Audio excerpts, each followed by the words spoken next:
Hello, everyone, and welcome to this booth talk where we will be talking about. Sorry, just come around this way. Yeah, okay. Um, welcome to this booth talk where we will be discussing abortion rights movements and just learning from two activists and leaders of their movements in their countries, Sierra Leone and Malawi. And we're really excited to just have a nice conversation about movement building, advocacy, how can we make it work, and how can we share lessons across countries. So without further ado, I will hand it over to our two wonderful speakers today and let them go.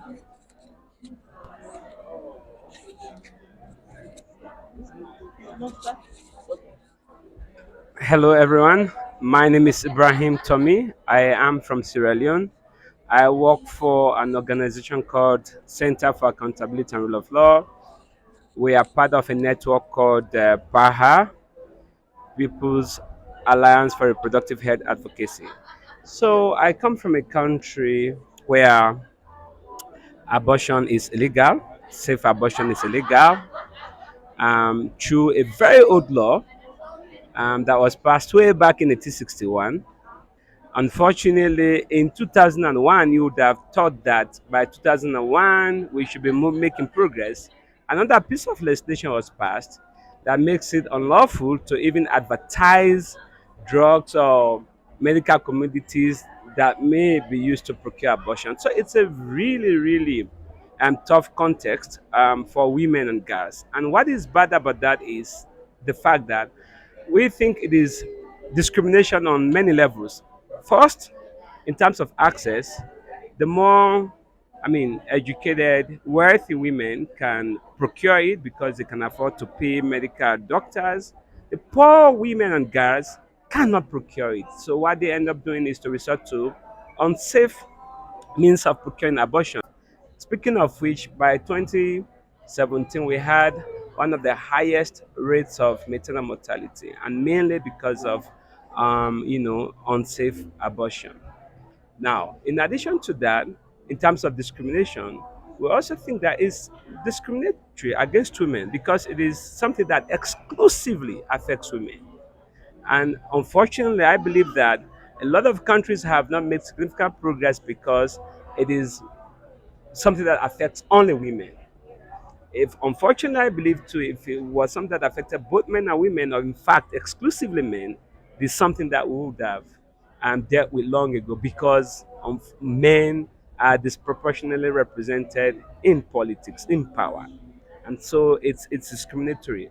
But we have been making efforts in Sierra Leone as part of our network to push back and ensure that we have reforms in the laws, but also ensure that there's increased access to quality sexual and reproductive health services in Sierra Leone. So I'm going to talk quickly before I hand over to you about some of the efforts that we have made to keep the coalition together, but also achieve some important milestones. We believe that obviously lawmaking is a political process, but a potentially controversial piece of legislation like a safe abortion law actually requires bringing communities, people on board because at the end of the day, the politicians listen to the people. So our movement obviously consists of more than 50 organizations and over 50 individuals who come from various backgrounds. And so we believe that making progress at the center must be inspired by what comes from the communities. So we have worked with local organizations, traditional leaders, cultural leaders, health practitioners, civic groups to put together this network, which has done a fantastic job of generating data because we have actually been using evidence to convince our politicians that laws should be informed by science, by evidence, not by our personal religious or moral beliefs. And remember that in 2015, by the way, a safe abortion bill was passed in Parliament. But there was a pushback from the religious groups. And so the president said we needed to engage more. So we learned from that. So when we started this network in 2017, our goal was to make sure that instead of starting with the politicians, the parliamentarians, we needed to start with communities. And so throughout the last 5 6 years, we have done a good job of bringing communities together, including even opposition groups like the religious leaders. We have gotten to a point where they have actually entered into an MOU with us where they agree to at least share data on the implications for unsafe abortion. At least to that extent, we have gotten them.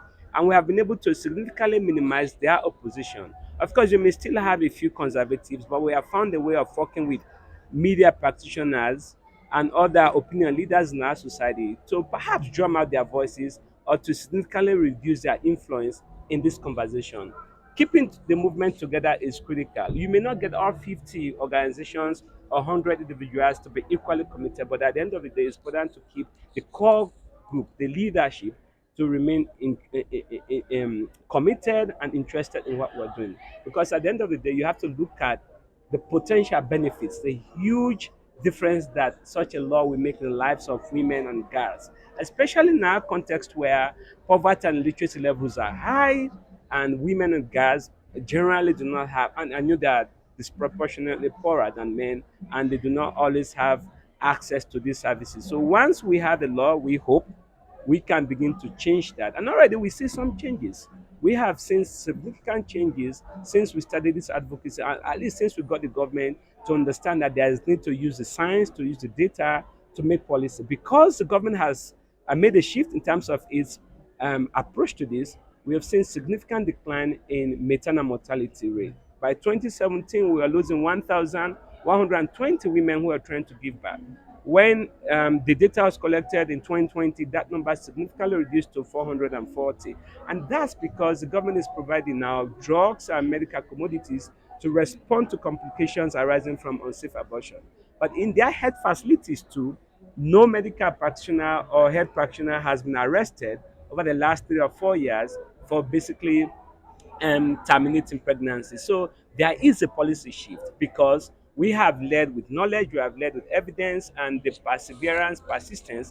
But how can we do that without the support, the huge support that we're getting from our partners, especially Amplify Change, which has supported us since 2018? And it is important that we may talk about the energy, the passion, the commitment, all of that will not be sustained, unfortunately, if you don't have the funds. And beyond the funds is really the technical support, creating opportunities to learn and share. Opportunities like this, where Amplify Change says, hey, some important work was done in Ghana. Why don't you talk to the people in Ghana? And you learn from them and you share.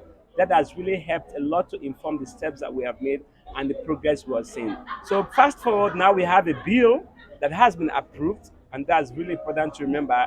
It's been approved by cabinet, and it may be passed in our parliament, which now has the highest number of women since our country was founded in our parliament, which we think is going to make a huge difference in the debate that is hopefully going to happen in a month from now. So we are hopeful.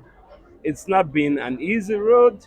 There have been challenges, of course, there will always be challenges, but it's really about making sure that you recreate and co-create solutions, strategies, constantly review challenges, strategies to make sure that you're responding to the context. There are opportunities that may arise. You have to be fully aware of the opportunities that arise. It may be in the in personalities. It may be in just a broad government outfit. It may be, I mean, um, new data emerging that you may utilize. So it's a constant work of engaging and reviewing your context to make sure that you take advantage of what is happening. Maybe before you get out of stage, I wanted to find out how many years have you been doing that? Oh, as a movement, I mean, this movement started sometime around 2010, and again through ipass amplify change was supporting ipass, and around 2015 2016 ipass left, and everyone felt like, especially after the bill was passed by parliament but rejected by the president, everyone felt disappointed and felt that that was the end of it. And we said no, we can pick it up. So as a network, we started in 2017, but before us, there were other groups involved in that advocacy. But we basically built on what they had done to first review that policy, that bill, and make sure that it is more progressive. I can assure you that if it's the only piece of a bill and potentially piece of legislation in our country that provides access to sexual and reproductive health rights, or access to anything without regard to one's sexual orientation. This is the only bill in our country. Unfortunately, all other laws may provide access, but there are limitations. They will say without restriction to race, maybe sex, maybe things like that. But this is the first piece of public document that actually allows for access to everyone, regardless of your sexual orientation. So we're really hopeful. It does more than one thing. And as you know, um, um, um, we have laws that criminalize same-sex marriage and things like that. We're hoping, fingers crossed, that with this we can then build on that change to then, use that to go on to achieve more. Thank you so much. I think quite an insight. Um, I hope, just cementing on what you've said, I hope that things will work out for Sierra Leone, especially that there's a pushback just close to you there. Now they've started with the LGBTI, so they should be shortly. There should be a huge pushback on issues to do with abortion. That's my greatest fear as of now. But coming to us in Malawi, just to share, I am the chairperson of the coalition for the prevention of unsafe abortion in Malawi. Of course, I work as a executive director for the Malawi Human Rights Resource Center, that is a member of this coalition that has been around for 15 years now. Yeah, initially, yes, an initiative with IPAS to work together to bring this network, but then with support from Amplify Change, as it was with you, the network was strengthened, and we've been around for this whole time. What motivated us initially was the figures, like Sierra Leone. How many people were dying? Initially, because the population was lower, maybe the figures were looking lower. But as I'm talking today, the figures are quite high.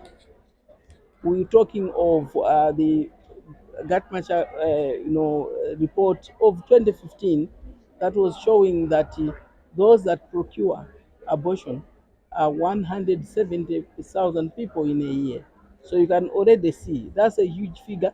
Those are the ones that are counted in the facilities. Some are not even counted.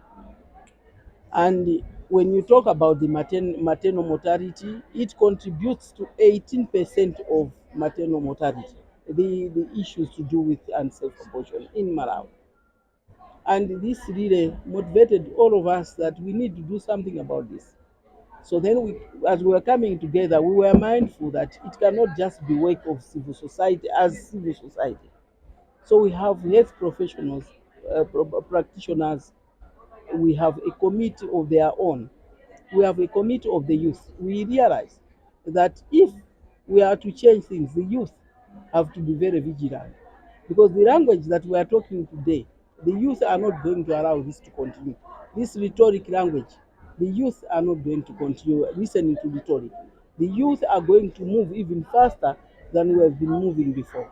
Then we have the one for community mobilization, the one that has to go around mobilizing. That's where you have the traditional leaders and civil society. And then we also have the one on media, because we thought media is also very important. We need media. We need another one on legal. So we have 4 or 5 permanent committees working in different spaces, coming together to contribute to each other and making a difference. We've been there for some time. So how have we been pushing things with the state? The issue is our law is one of the laws like yours. We were governed by the British law of 1930. Not even what you're talking about is recent for you. For us, it's 1930. Malawi did not have a particular law on abortion. Malawi, it is in the penal code. So the penal code criminalizes abortion except for cases where the health of the mother is in danger. Only one ground. The rest is not allowed. So from 1930, people are just talking. The penal code is changing, but these particular clauses, they are not trying to remove them. They still maintain them, meaning that it is still criminal if you procure abortion. So that is the area that motivated us to say, how do we change this? So when we started our campaign, it worked initially. It worked very well because the state, actually the Ministry of Health, realized that this is a huge problem. It is eating on their budget. They can do something about it. Then they instituted a magnitude study. That study for Ministry of Health reviewed a lot of things. So that pushed them to start thinking of bringing up a law, a specific law on abortion. And then it was handed over to the state machinery where they do the laws, the Malawi Law Commission, and they empaneled the panel of commissioners to look at this. They did consultation across the country. They came out with a report, and then part of the report was, as usual, they put a proposed bill. So they did propose a new bill, and that bill had all the grounds that you are talking about, my brother, defilement, the incest, and all those kinds of things. One thing most people did not like was the issue of free for all. They called it free for all, walking in and getting an abortion. That most Malawians said no. So it was a good compromise. We said we can start from somewhere. Let us not relent, we will start from here. So we agreed, all of us we agreed. The bill was presented to everybody in Malawi. The commission was represented by people from the church as well. There was a representation from ECM, Ecumenical Council, whatever, of the churches of Catholic. They were representing, the Muslims were represented. And it meant that all the groups were represented on that commission. So came the time now, we are saying, why it has to go to parliament, it has to be passed. Why are they keeping quiet? At that point, then we started hearing people who were not consulted. I don't know if they wanted, me, I asked a question, they wanted all Malawians, 15 million Malawians to be consulted. Is that the way things work? No, it doesn't work like that. But at a later stage, we would see hope coming from the government, because at times they would send television, public broadcaster to talk to us and then profile things. Parliamentarians became quite assertive. Then slowly things started changing when elections were getting closer. So the election fever, everybody doesn't want to talk abortion, because the churches now are threatening. You talk abortion, we are going to the campaign. Then the language started changing. They started backtracking. However, the new parliament that came in, the chairperson of the health committee is a health person. He's from the health profession. So he said, I'm picking this up. I want to champion that I am from this background. I can also support this process. So he became quite vigilant. He put together a task force, and then we started working together, consulting all the parliamentarians, and he was so strong. And he offered that if government is not going to present the bill, I am going to present it as a private member's bill, which he pushed on until the last day in 2021. So he pushed on in the morning. All of us were waiting. Everybody was supporting him. And we needed the second two of the motion. And at the time he got to parliament, those people who had agreed to second, they withdrew. They withdrew because they were threatened by the churches. They withdrew, and he was left all by himself. But he did not stop at it. He said, I'm still going to push for the motion, because he just wanted the motion for them to accept that the bill can be presented later. So when he went and started presenting the motion, they just blocked him. He did not even present the motion. They just came in obstructed, and then told the speaker too many things, and then they did the clapping and whatever. So he was distracted completely. he couldn't present, so it didn't mean that the motion was defeated because it was never presented. So he came out, and we're all disappointed. Like you're saying, it's like going back and saying, after so many years, we worked so hard, and this is what we can get. So then it was like differentialized, and everybody went their way. Now, like you're saying, IPAS stopped supporting because they said they did not have the resources. We had to restart reorganizing ourselves to say we cannot just sit. We'll still be doing the small, small things, meeting people, still doing things. So we changed the approach. The approach has changed because we knew we cannot continuously invest in members of parliament at the time when they are just fighting over, who is going to be in government. So the approach that we have changed now is we go with the youth groups. The youth have to call out their member of parliament in their own constituents, not meeting them at parliament. We meet them in the constituents. The youth have to organize. The women have to organize at constituency level, where now we are meeting them. So we mobilize so many youth, we mobilize so many women that they start calling out for their member of parliament. So that the member of parliament is not saying the people are not accepting. It should be the people calling out on him or her saying you have to go and pass this bill. So that's where we are today. The chairperson is still very supportive, the chairperson of the parliamentary committee. We have some few, as we have a little more numbers of women in parliament, but they also connived. That's what is more painful. They were conniving with the bad apples, saying that it's not necessary. If women start joining those kinds of things, then it is more dangerous. So that's why we said we are not going to waste time with these ones. We are going to waste more time with women in the village. We are going to waste time with those that are more, are more affected, because those in the rural area, they cannot afford a safe abortion. It's death penalty for people in the rural areas when you just leave them and you don't support them. For me in town, in the urban, I can still pay for a service somewhere in a private service and get an abortion. But why for those ones, they should be the first ones to start speaking. The traditional leaders are in full support already. It is only the churches, some. We also have now we have a group of churches that have come together, the leadership, to form the pro group of churches that is supporting the cause. So we have some who are in support, some are not. But like you're saying, we are so. For me, I'm so optimistic with now the support that we have just received from Amplify Change. We feel we can continue with the work, intensify the community mobilization, intensify strengthening the youth who can speak out, and also speak, not only speaking out. I'm also saying these youth now, they have to occupy parliament, because if they occupy parliament, if half parliament will be youth, those old people, the coming election, those old people will be outnumbered in terms of voting. So we have the greater number of the youth who are there, who can vote for this bill, and like just putting in the old ones. So the campaign strategies, to campaign them, because they do not want to support issues to do with women.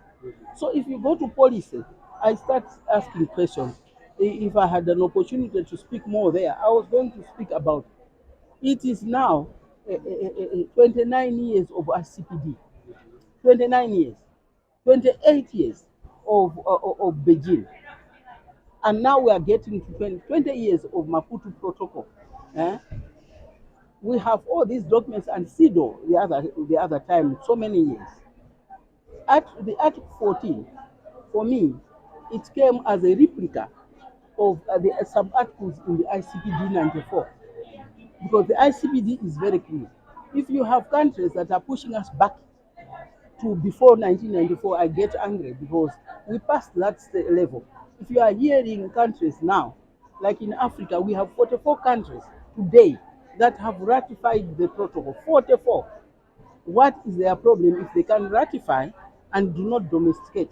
That to me is rhetoric enough and double standard of them, that they can be signing and then they go back and do something else, and they pretend, they say, oh, we are a dual state, we are a jurist, whatever, so we have to do the other processes. because we have to wait. Why you go and justify and sign and then stay many years? Malawi is one of the countries that has done very well on reporting for protocol, Maputo Protocol, but it has not done well on Article 14 and this issue of LGBTI. Now they have learned from Uganda. Everybody in Africa is learning from Uganda. You know, it's not nice where they now mobilize against, where everybody is mobilizing against LGBTI. The next level, they will be organizing against abortion, which that much me I know. I've started speaking about it. The good part is that in Malawi, uh, as of now, it's not like they are arresting people everywhere. They, one person was arrested, a woman. A chief went to the hospital and said, you arrest me because this girl has to do an abortion. So if she does, you arrest me, the chief, because I can't allow this young girl to be pregnant. She was impregnated by defilement, and you were saying she should stay like that. So she told the hospital, she told the police, come and arrest me if you want to arrest. They are not going to do that arrest. Another male chief did the same. He said, arrest me. If you want to arrest this one, arrest me. So in Malawi, we are relatively, a bit moderate, but what we are saying is that it should not end at being moderate. It should end at changing the law so that it is clear what you supposed to do. And it should not end at, okay, Malawi ratified the protocol in 2005. What are they waiting for? So many years after, and they are still sitting to pretend that they don't know. So that's my worry. We seem to be making progress to one step forward and then two steps backward. But we are there to support everybody, to make sure that we speak out. I, for one, my organization lost the funding because we had gone into this, we are into this abortion when they did the gag group. The gag group, was so funny that they ended up saying, we are not give you this money, the America. They are not going to give us money because we are in abortion. I said, get your money. I don't care. Get it. I'm not going to change my position because America is saying they are taking away $300,000 from me. Take it. It's okay. I'm better off without that money than being gagged just because you want to take this money away from me. What happened? That project collapsed. The project that they thought they could use SRHR in court and meaning something else. So you can see we are moving on. We should move on with energy. My brother, I thank you so much. I thank, apart from thanking all those donors that are putting money into Amplify Change, the donors out there, they should know that in Africa, we need these resources not just to sustain our living. It is about ensuring that we change the status of women. The women are still suffering. The minority status is still prevailing because some men are controlling us. My colleague talked about women is democracy or whatever. I always say, do you want to be moving with a remote control controlling women's bodies? What is that? If I'm in Rwanda, my husband should be controlling me where he is, or those men who have never been pregnant before would be controlling. Some of them we have known in Malawi that some of them are the ones who pregnate women around. So they are afraid because the law is saying if you impregnate women and then you force them to go and do abortion, you will be arrested. So maybe they are afraid because they know that they will be the next culprits. So that's the situation that we are having. Is for me, it's not a dire situation. I always encourage everybody. Let us not push. Let us not be discouraged. I think this should motivate us more to show that we are around and that we can support the girls, those in poor conditions. We can support the women that need our help. But what we need most is just moral support is necessary. But when you want to do advocacy, there is need to invest a lot. You have to invest in material, you have to invest in this. So our organizations at times, they have limited capacity in terms of investing in all that because maybe we do not have the resources that require us to do the other things. So I really thank men who think this could be one of their agenda to support us women to do the needful and also calling out on the women that think this is not part of it. It's not. It's because no one has died in your family. That's why you think it's okay. But if it is on your doorstep, you stop calling it in that way. I told one, I need to finish at, I told one of the journalists in Malawi who was asking me, Mrs. Karia, you know, abortion is very bad. I said, okay, in your house, if you had said, if your wife was gang raped by 7 men, gang rape, don't talk at gunpoint, because they came to rob you, but they also want to rob your wife by raping her. That child born of that rape, is he or she being called a junior of your name? He just pushed back and he said, I'm sorry. He said, I'm sorry, I'm not going to say this again. You see, because you cannot call this name, your name, this child that you don't know where they came from. They came from violence. This child came from violence, not accepted, not consented for. And what type of a child is this child going to be called? Even when he is born or she is born, if people start recording that, what will he be thinking all his life? So this is the way things are, but I really want to applaud all those that are putting resources together to support us do this work. We'll be there. I'm sure those that are coming behind us, generation equality, they should pick on and move with this agenda until we succeed. Thank you. Wow. No, no. Thanks for the important work that you are doing, and I'm really happy to know that the energy is there, the passion is there, and you are basically reviewing your strategy. You talked about that anecdote about the journalist. It is important to bring the media along. So I was saying to someone this morning that opposition groups, whether they are religious leaders or from our communities, use platforms to basically, disseminate their views, to push back on the work that we do. So, in addition to engaging youth communities, it's also important to have a really strong media strategy, and that media strategy should obviously include, social media strategy. Because here's what part of what we've done: you should reduce the opportunities that they have to disseminate their views. So when you bring media leaders, practitioners, journalists on board, because they are the ones who ultimately, especially in my country where the easiest means of access to information, obviously because of the illiteracy levels, is through the traditional media, the radio stations and the TV. We have worked a lot with media practitioners so that they are the ones helping us to do two things. First, push back on the negative narrative, but also significantly reduce their access to their platforms. So if they grant you an access, they are going to be really pushing back on your narrative using the evidence and the knowledge that we've shared with them.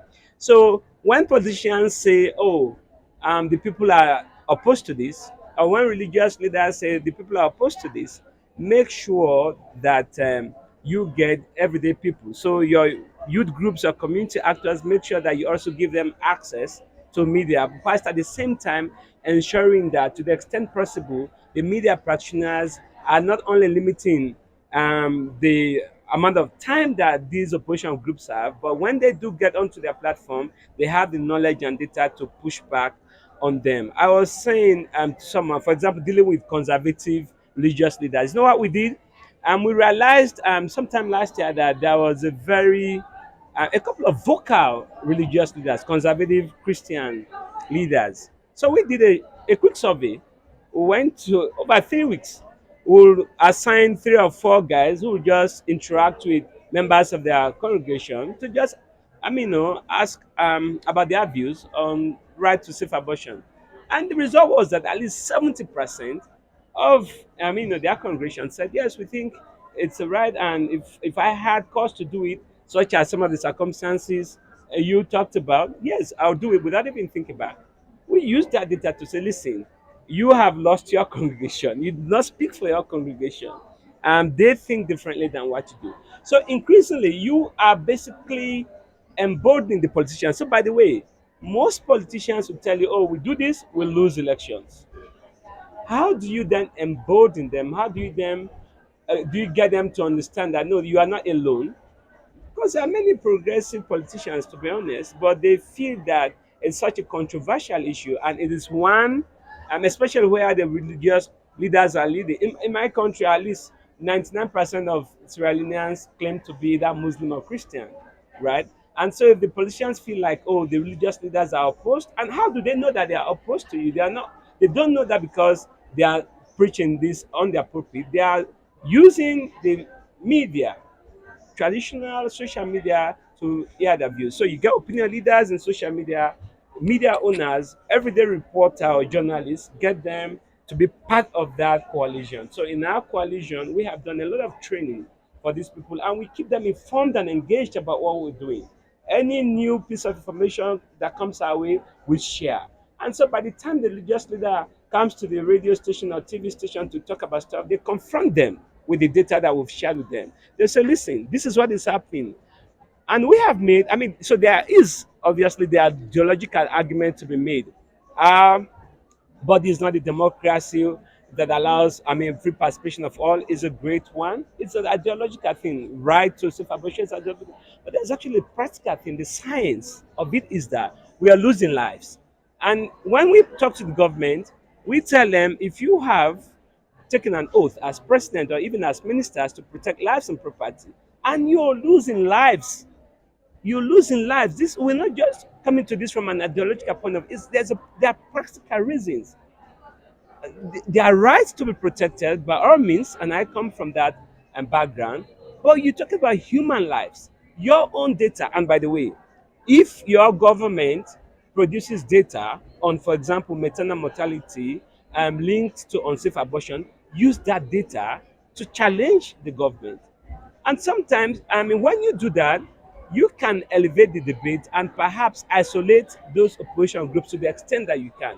So they may still have their platforms and the pulpit and some media institutions, but at the end of the day, if you have a groundswell of support coming from communities, traditional leaders, and allies in government, you can, I mean, in the end, you can deal with the 5 to 10% of the leaders in religious community who are opposed to you. So once you have that 80 70%, in Sierra Leone, I'm not saying that everyone is on board. You still have a few critical voices. But what we've been able to do is to make sure that when they appear on media, the few times that they now brave it to go on media, their narrative doesn't stick. There's pushback, not just from the media leaders, but also from the community. So there is this, they do these radio shows where they allow people to call. And these people just call to say, no, no, no, keep your religion in your conference or churches or mosque. Laws should be informed by data and science. We have on the side of the science of this, and we show numbers, and we get the medical practitioners who are doing these corrective surgeries to come and explain the kinds of concoctions that women and girls, especially in far-flung communities, women and girls who don't have access, even in these situations, they don't have access to sexual and reproductive health services. They don't. And then you make a bad matter worse by criminalizing it. And then because it is criminalized, it is expensive to procure it. And so the women, as I've said, who have money can procure it in very safe environments. Those who are poor. So it is that level of discrimination that in our context we're also challenging. And so you've got to look at the full, Yeah, take but a full view of let things. me come out there. Maybe I jumped that step. When I was talking about the 5 committees, the one for health is particularly for the same reason to correct data in all the facilities in Malawi. So we have what we call the park coordinators in the district facilities. So these ones feed into this committee because they are part of this committee. So if you talk of data in Malawi in terms of post-abortion care, it is available because of this committee is the one that goes around corrects that data in terms of challenging when they are talking. The media, the same. The media committee, that's their duty, exactly what you are saying. We have developed a communication strategy, we have it. Great. The media and all of us were following that strategy so that we are talking the same language. The one who is at the extreme end of the country is talking the same like the one who is at the extreme end of the other side. So those things we've tried to put in place, but it is still necessary to run the radio shows, radio talks, and call-in programs, we have that. But like I said before, eh, certain things are possible. If you have to invest, you have to invest more in terms of advocacy. I see also the understanding of things. That's that's what Sierra Leone may be quite ahead of us in terms of the way people understand. It is also about education. It's also about education. So we that fact in Malawi is really affecting us because if people do not understand what you're trying to explain, because they never went to school, their level of literacy is low. For them, they cannot differentiate. But also this whole religious fundamentalism, religion fundamentalism, where they are pushing back so much, and then they are talking, they are trying to brainwash people. If you do this, you are going to die. You see the way people can be told not to eat. They should not. They should starve themselves because they are going to meet God. When they start putting in that kind of sense in people, it has to take so much time to reverse that thinking that people should start understanding that this has nothing to do with somebody benefiting. We have people dying. So these are the people we are talking about, people dying. We are not just talking about, oh, people can just go around and just have fun. This is not about fun because women are dying. But also, like you said, my brother, if a woman has decided that I'm going to take an abortion, you are not going to stop her. You are not. Nobody can stop them. Even if they know that I will die, then nobody can stop them. They will use any type of concussion to remove that pregnancy. They don't care. So this is what government should understand, that even if you stop, even if you put a restrictive law, even if you gag people not to speak, women are not going to stop taking abortion. If it is not liberalized, people will continue dying. So yeah, we have a lot to learn from each other, and I think for you, we need to link up so much with them, our colleagues who have now are closer to passing the law. For us, we are few steps, but for them, maybe they are very close to passing the law. So we need to learn from each other at the level where people want to understand they are supporting the MP who is bringing the bill, the Minister of Health, because it will be Minister of Health. If it is a government bill, obviously, Minister of Health will bring it. So whoever the minister will be there, how they will be supporting them, because he or she needs support from outside. When people are speaking well, you have the energy to stand in parliament and present. You saw the minister in Ghana when he was pushing back on Nigeria. Everybody was supporting him, and then you are like saying, if this is the way we are thinking, it means that we are misleading people out there. So we need parliamentarians who can support you. Then we can learn from you. Maybe we'll also move. But we remain very optimistic that one day we'll be closer like you, closer to passing the bill. That time when the president didn't sign, we noted that. We were so sad, all of us. We said if they were ahead of us, we would have been learning from them. Mozambique is a case in point. Mozambique, was one country very behind because of war. They came in, they changed a lot of things. They have a law now, good one. I've gone to Mozambique into the villages, speaking to people. They are saying, yeah, we love this. It's only the Minister of Health has to operationalize the whole system so that it starts working properly. So why don't we learn from those countries that are also very progressive? Mozambique should have been the last one, but they have been one of the first ones. Yeah. Thank you both so much for such a just a vibrant conversation and just hearing about the experiences and how things intersect, and it's really wonderful. So maybe we can ask some people in the audience if there's any questions that they have. I think you had a question. Thank you so much. It's been really great listening to the experiences and the work you're doing in your various countries. So I just have two questions and same. Okay, all right. Okay, so it's really great to see that you're doing so much in terms of providing access to safe abortion for women and girls in your countries. So I'm just interested in knowing the level of age of consent in your country. How have you been able to deal with this in terms of providing this information and services, especially for young people? I know that even for my country in Nigeria, age of consent has been a big issue in terms of access to SRHR for young people. And secondly, I am also interested in knowing the level of implementation of comprehensive sexuality education. Now, in my country, we have a document. It's more like a family life and HIV curriculum, which is supposed to be used for in schools, right? However, we see a case where this is not being implemented, even for the in schools. Now, I want to know what you are doing in your country and the level at which these two are being implemented. Thank you. If you don't mind, Maybe they will ask Is you there if they are are there interested. any other questions? Okay. Okay, sure. Again, thank you for the great insights. The two countries are the two countries we are gradually looking up to also advance the work that we do in Nigeria.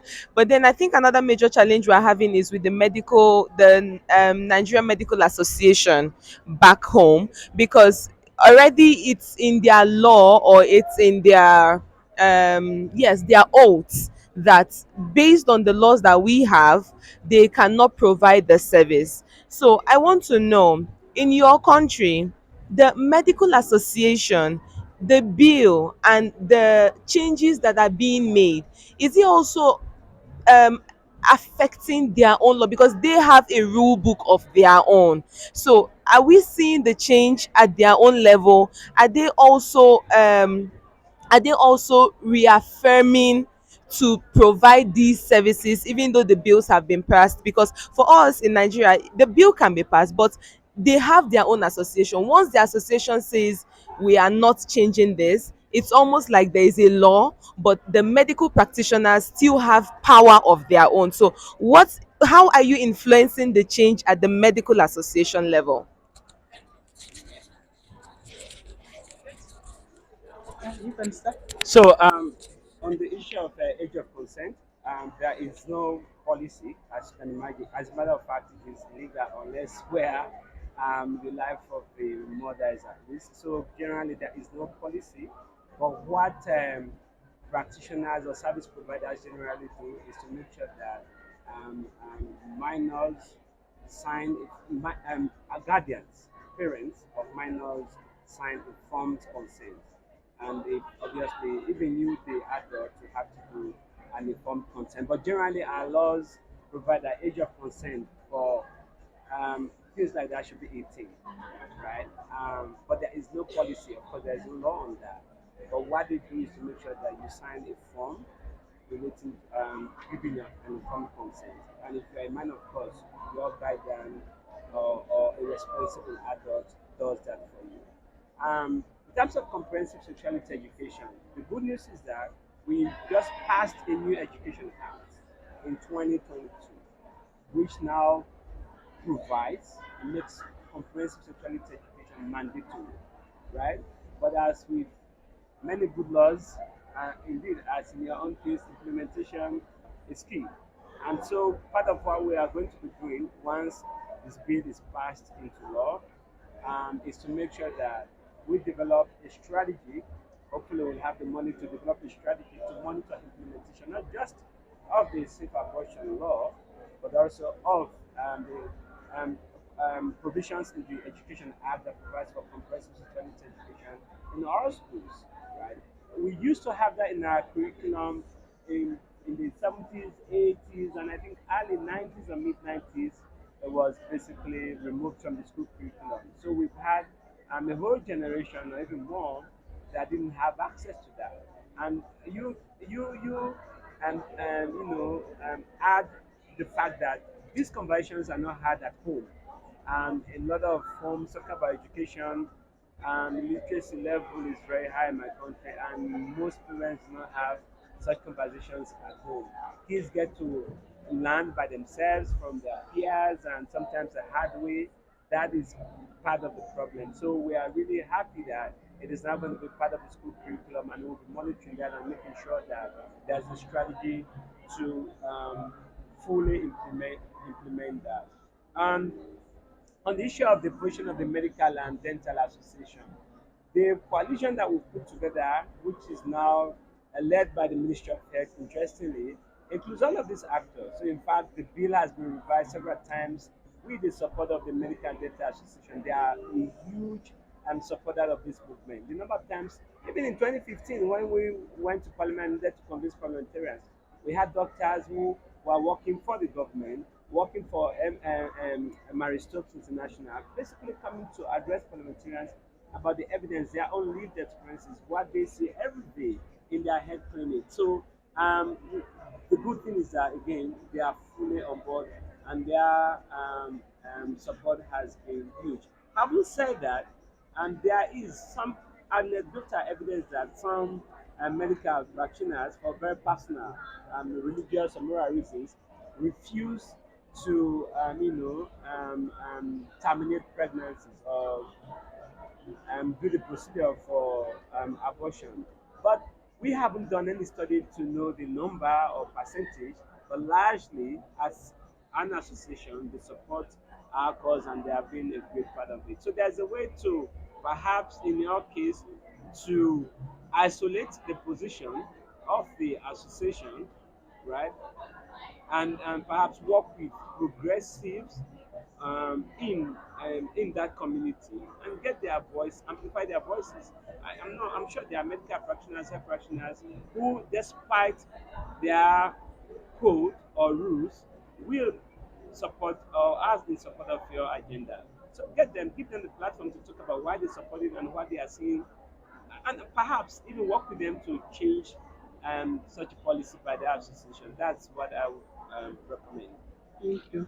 Just starting from there, for our bill in Malawi, um, actually the people from the health profession, especially the gynecologists, are the most um, furious people, I can call it, because they are the ones that see these abortions every day, that they see these people coming in, going out, people dying. It is them that treat those people. So they are the most, they are in the front line saying we need to change. But the bill also has has put a condition there. So they are obligated to do that job. If they feel like he's saying for their own moral reasons that they cannot do, they have to identify another person who would step in. It is now their obligation to find someone who can do that job on their behalf. So they will not run away because the bill is clear that it has to be them. If it is not them, then let them find a replacement that can do that job on their behalf. Otherwise, the bill is very clear. So if you don't do it, and you cannot say why you are not doing it, and you cannot identify the third person, then you'll be made liable because you just want this person not to be assisted. So the bill is very clear on that. Coming comprehensive sexuality education, like it is in Sierra Leone, Malawi also has an education act that is very clear on comprehensive sexuality education. But then there are some people who are making their own policies outside the law. They are calling it, and this language started from Nigeria. That much I'm very sure because it was in CSW when we were doing the Beijing Plus 20. They started in New York, and Nigeria was in front of this. Nigeria, Comoros, and a few countries trying to push other countries to start talking about different language. They say age specific, so you can only give to age specific. There's no law that is regulating age specific. Where is it coming from? Now they take that, there is already a law, they use that and then they are saying they are putting in policy. Policy and law, which is bigger? You start asking questions. So they want to dilute this language of sexuality education in totality and put age specific. And where do you start talking about age specific? Hearing from my brother here, as I'm sitting here, I do not know what my granddaughter is doing back home on TV, on phone. And then you are talking of age specific. How do you control these other people when you want to do age specific in school only when others are out there doing their own things? So that's where we're arguing on the issue of when you talk about comprehensive sexuality education in Malawi. For instance, if I stand on podium, nobody responds to me. Why? Because they know that the law is clear. It is them who are trying to bend the law to suit their interest. And these people who are saying that, for instance, again, there are churches, or there are these people in the affluent neighborhoods who pretend that their children are not watching anything, who pretend that those people in the village are a trash, they don't care about them, because this is not caring about those people in the village, because they don't care for their children. Maybe they will control them, but in the village children can do anything, and they can die and anything can happen because they don't know anything. So when we stand, some of us, on podium to talk about a comprehensive security exchange, nobody is going to come and challenge me, because they know it clearly that I'll simply say, are you law? Isn't it that the law says this? Are you above that law? So this is just rhetoric coming from member states. And here now I'm talking of member states who just want to bring us back to before 1994, which is not correct. So for you young people, always stand on the law. Don't argue with them. Just say, what does the law say? If you have a law, do not even waste time arguing with them. Just say, but if we are following a law, why are people saying constitution all the time? They refer to constitution. And again, on that one, I also argue myself to say many countries have very progressive constitutions, including the articles where they are talking about rights of women.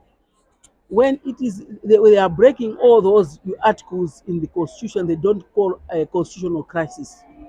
But when it is a parliamentarian or president has been challenged on certain things, they say it is constitutional crisis. But when they break laws regarding women's rights, nobody talks about constitutional crisis. So just stand by the word law. If you stand by law, nobody is coming next to you to challenge you, because you say, I'm only speaking about the law. It is not me who made the law. It is this country that made the law of comprehensive sexuality education. So you cannot be backtracking on your own law. It is not correct and it is not acceptable, because it is a domestic law. It's not even international law. So I think that's the way to move things at times. It's only that you have to present, like he said, I think it is him, or the one from Rwanda, who said, there are times when you have to up the gear when it is necessary. There are times when you have to be a bit moderate, because if I'm talking to the president, I will not start by saying I'm challenging you on the law. No, I'll start by changing it to him to say, isn't it that you took oath of office, Mr. President? You took oath of office that you are going to protect us as Malawians, but as Malawians, I'm a woman in Malawi as a Malawian. Are you not going to protect all of us? Are you only going to protect a certain group of people? So I'm not going to say straight, don't you understand the law? No, we have to you see the audience that we are addressing. I address the president, I'm addressing the minister. If I'm addressing parliamentarians, I'll also use the parliamentary language for them to understand me. Are you sitting here to pass laws only for those people who are righteous, those who are Christians, who are Muslims? You're not going to pass a law for all of us. In the constituents, are you standing for me, only those who go to church? Are you not standing for all of us? Isn't it that all of us voted for you? Is it only Christians that voted for you? I'll be asking those questions, because when you are in a constituency, you cannot choose to be siding with one group of people. You have to be for everybody. So even those whom they call sinners, they are under their constituency. So let them support them. So that's the language that usually I use for them to understand. If they choose the other way is, us also as civil society, we have power. The power that we have is, okay, elections are coming. Isn't it that we are also the ones who do the campaign for voter education? Who tell them, these ones don't vote for them. Women, don't vote for these people because they don't support you. They support a certain group of people. Eh? For the churches, we also have our own language, which we need to advance with them. Because most of them, like in Malawi now, they have even a system, the prophetic whatever, the system of corrupting young people, young women, and sleeping with them, defiling them, and also impregnating them. And at the end of it all, they pretend that they are not part of the abortion process. Yeah. So, are there any last final burning questions or comments for our experts? Yes. Thank you so much. This has been really enlightening. I've really enjoyed this discussion, and particularly from you, Madam Emma. You talked about the Roe versus Wade politics that is happening in America, and the pushback and the funders who you manage to tell to take back their money. So I'm thinking, in this day and age where resources are very scarce, especially in this context that we work in, what where did you get the impetus, the guts to tell a funder to take away their $300,000? And does that have an impact, for example, in your institution, your programmatic approach? Because I'd imagine that those are resources gone. Wouldn't it be more worthy to try and sway them and make them understand why you're taking a different approach? And even maybe probably in terms of best practices, how can you share experiences with other civil society organizations in order to make sure that they do not, they also have the similar kind of courage to stand by what they are mandated to do, and at the same time not be swayed by any coming force, especially from those global north countries or funders or development partners who do not align with their mandates. So thank you so much. I can respond to that. My brother, it was a very difficult time that time when the gag rule was announced. I don't know our colleagues, but in a group of so many civil society and in individuals that were coming together as a coalition, some people stopped attending our meetings because they were asked, you choose between having the money or you choose being part of this. They disappeared in the space because they wanted their money. Apparently, when the gag rule was lifted, they came back. So the question we asked was, were you here for money? Were you here to support the cause? If you are here for money, then this space is not for you. So coming directly to us, I knew the repercussions. I knew that that was going to reduce our budget significantly, which it did. It was a difficult time. It was a very difficult time, but I had to, of course, to present to the board. Uh, and you'd be surprised, my board chair in my organization is a reverend, is a reverend, whom we have agreed that he should do his fugitary, roles, but let him not interfere with the operations, which he does very well. He pretends that he is not there, so he leaves me to speak. Then I'm very fortunate also that the board, apart from the reverend, the board is a composition of state institutions. So the Human Rights Commission, the Malawi Law Commission that does the lawmaking, then we have parliament and a few and civil society, combination of that. So that helps me to defend my cause. So when I presented this, I said our budget has significantly gone down. We are going to tell staff, those who want to remain with us, they can remain. Those who think they need their survival, they can move on. We are not going to say stay on, and then there is no money for them. So what the policy is, if that is the situation, if I was getting 100%, I'll be getting 50% of my salary, and it is well known. So if somebody feels I cannot get the 50%, let them move the liberty to go. So we had to maintain our situation, sustain ourselves in that order. But all the time, when you're doing the good things, others will still see you. So later in the years, just at the time when we were like, what do we do? One other donor just came, Germany, who said, oh, we are looking for a partner. We did not even apply for that grant. So you see, when you cross this door, another door opens. I've learned one thing in the movement, that if the door closes, the window will open. If the window closes, the chimney, you can go through the chimney. Don't let it go. You can go through the chimney and get out. So everybody will be crossing here. They don't know you have gone out through the chimney. So that's what happened. Somebody came and said, "We're looking for a partner in this area. Don't you think you can partner with us?" We partnered. It was an EU grant. We just ended this year. So you see, so you don't get so desperate, but we were still in the space. Those who wanted to move out, we said goodbye. You can go. Somebody even had the audacity to write to me and tell me that please remove us from the list, because if they see us on the list, they think that we are supporting this. So remove us. So I said I'm not going to write anything. You can stay there, but I'm not going to write a letter to your donor that we have removed you from the list. I'm not going to do it. Go and tell that donor of yours, but not, because it was all about American, rhetoric and sabotage. That what was happening. So countries which are small, like Malawi, they are so afraid, because they know that this is going to affect the state, this is going to affect civil society. The resources are already shrinking.